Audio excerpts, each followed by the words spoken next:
Hey everybody, welcome back to Let's Learn About Food. Today I'm going to show you how I smoke a brisket. Here in Nebraska it was beautiful over the weekend, like 76 degrees. I got real excited, pumped up about barbecue season. Went to Costco, found a whole packer of brisket on sale. Woke up this morning, it's like 9 degrees outside. Part of living in the Midwest, we're going to soldier on and throw it on there anyway. Let's be real, smoking season's year round. I'm going to show you how to get this trimmed up. We're going to get it on the big green egg, get some smoke on it. Gonna do this Texas style, real simple, salt, pepper, smoke, that's it. Let's get rolling.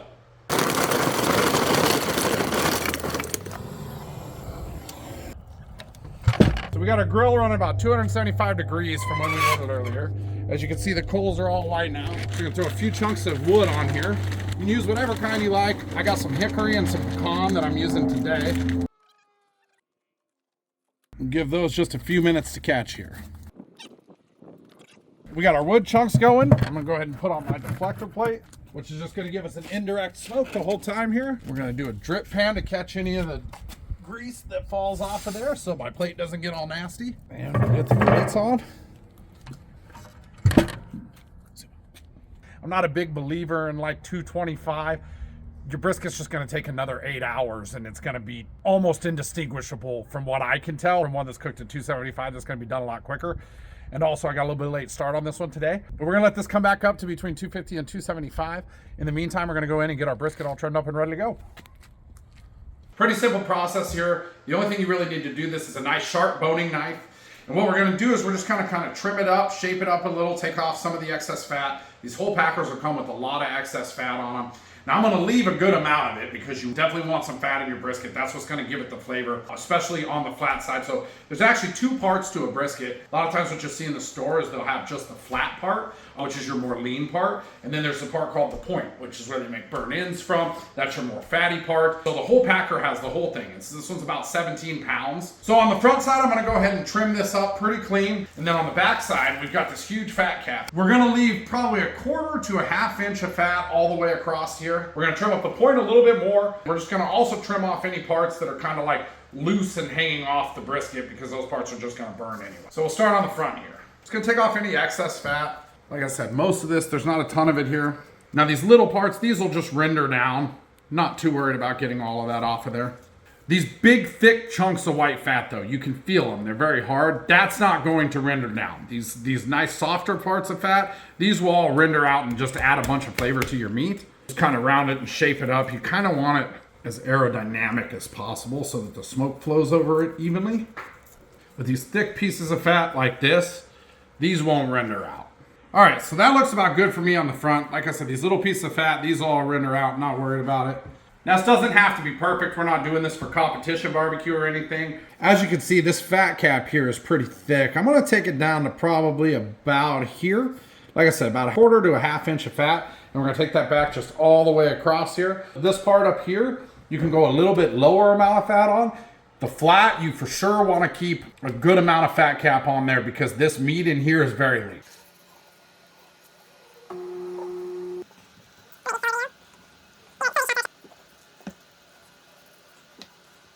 I got this brisket about as trimmed up as I'm gonna get it. Like I said, I left about 1/4 to a 1/2 inch of fat on the back side here. Up here, I took a little more fat off towards the top because this is the point. You can see all that intramuscular fat in between there.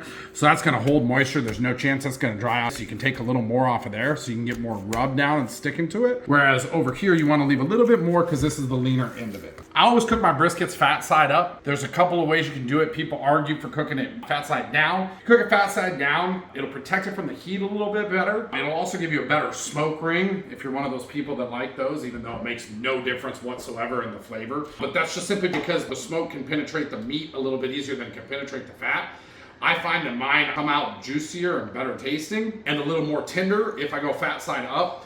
Plus, I'm using the big green egg, got a deflector plate underneath there. So it's essentially a convection oven. It's not gonna get too hot on the bottom. If you're cooking on a grill where you have an open flame closer to this, then you're probably gonna wanna go fat side down to protect it. but I prefer to go fat side up. The last thing I want to do before I get this on is, because I'm cooking mine fat side up, it's going to be tough to see which way the grain is running when we get it off of the smoker. And we can see right now really clearly that the grain is running this way down at an angle. And we want to cut thinly across the grain because that's how you get tender brisket. You cut with the grain, the muscle fibers will be really long, it'll be tough and chewy, you'll chew on it for days. So you always want to cut directly against the grain. So what I do is this little cheat to make sure that I'm always cutting against the grain is I just take off a corner like that. So now I know that my grain is running this way. And so when I'm done, I can see this little chunk that I took out. And I know that this is how I'm gonna slice my brisket. Next up, super secret seasoning mix. We got equal parts, like a 50-50 blend of kosher salt, freshly ground black pepper. You got a couple options here. What you can do is sit here, crank this thing until your arm hurts. Or if you have a mortar and pestle, this is a great opportunity to use that. You don't want this ground into a fine powder. Nice and coarsely ground fresh black pepper.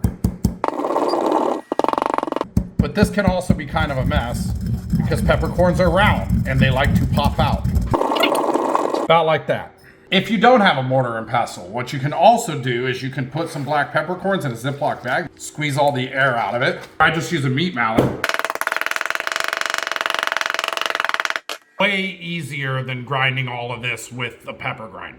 No matter what your preferred method of pepper grinding, mix it up, 50-50 salt and pepper. Now we're gonna give this a nice heavy seasoning all over. This is gonna look like a lot of salt. That's okay. This is a massive piece of meat. Again, you're seasoning 17 pounds of meat here. It is not gonna be too salty, I promise you. If you undersalt this, however, it will ruin it.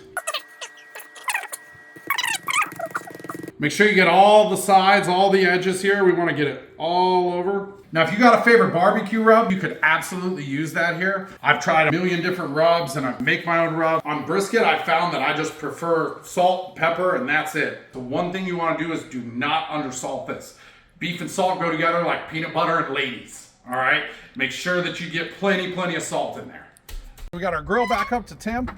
We're gonna go ahead and put the brisket on. You wanna make sure, however your grill is set up, that the point is closest part to your heat source. My grill, I just happen to know by using this grill enough that the back of my grill gets a little bit hotter than the front of the grill. The flat doesn't have quite as much fat in it, is a little more delicate. It's easier to dry it out, whereas the back could take a little bit higher heat. I'm doing mine fat side up, and we're just gonna kind of settle on there and make sure that it's positioned well. Now we're just gonna let it go. The brisket's been on here about 5 hours now. So we're gonna take a look at it, temp it, 155 about. It needs to hit probably another 10 or 15 degrees. If I do wrap briskets, you're probably gonna wanna do that around 165 degrees. So we got at least another 10 degrees more or so to go. We'll check back in probably half an hour or so and see how we're doing. All right, so I just popped this open and it's temping about 165, which is right about where we hit the stall. How long really depends on your brisket. The way a lot of people get around that is by then wrapping this. I usually use butcher paper if I do wrap, but I actually prefer my briskets not wrapped because you get a little bit better bark. It holds that bark better. What I'm gonna do is I'm just gonna leave this sit here for another hour and a half until the bark gets right where I want it. If it's not moving up temperature at all, I might wrap it. Still got the grill running about 275. This brisket is temping about 180 degrees. What I'm mostly looking for on this isn't really temperature, it's color. And right now I've got the bark that I want on it. So I'm gonna go ahead and take this and I'm gonna wrap it up in some butcher paper. Just get it off, get it inside, and we'll throw it back on. We got about 20 degrees left to go. Then we'll rest, then we'll be eating. All right, so we got the brisket inside here. Not that this needs any more richness, but I did go ahead and render out some tallow from those trimmings that I took earlier. So I want to add a little bit of that on top here just to make sure that we stay real moist and juicy. So the main thing you want to look for on this is when you touch it, you don't want any of that bark to come off. So we're gonna go ahead and get that back on the grill and I'll be back when we hit 202. The brisket's been on here about 11 hours. It's now done. What I'm really looking for isn't even temp, it's just that this probe just goes in like butter. I can tell just by picking it up that it's just like, feels like almost like Jello. All right, so I've had this brisket resting for just a little over 2 hours now. All I did was take it off the grill and wrap it in a bath towel so that it could rest and relax. Very important that you rest your brisket at least an hour or two. I always try to go 2 hours if I can make it that long. Right now, I'm gonna go ahead and separate the point from the flat, the point being the fattier part up here, and the flat being the leaner part down here. So we'll cut in and see how we did.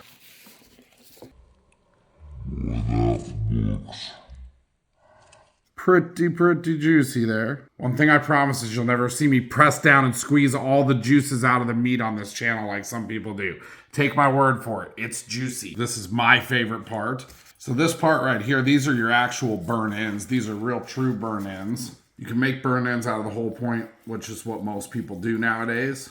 But true burn ends are the edges of the point. Gotta try one of those. I can't wait. That's not fair. That's the best part of the brisket right there. You can see we got all that fat rendered out. See how juicy it is in here. Tender. It just melts in your mouth. This is one of the best briskets I've ever had. Finally, we're gonna cut into the flat and see how we did there. Here's my little mark on this side that shows me where I was at. So I'm gonna make sure I cut against the grain. You always wanna cut against the grain with brisket. If you cut with the grain, it's gonna be really tough.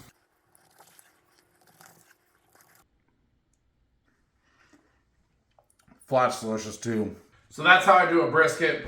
Tons of different ways you can do it. This is my favorite way. This turned out absolutely delicious. I really do recommend that you try it. This is a lot of meat, but it's gonna keep for a while. What you don't use will freeze great. I'm gonna be using some of these leftovers to make a couple different recipes that I'll be posting on my channel here probably later on this week, so stay tuned for those. And until next time, thanks for watching. Keep making your own food and keep on learning.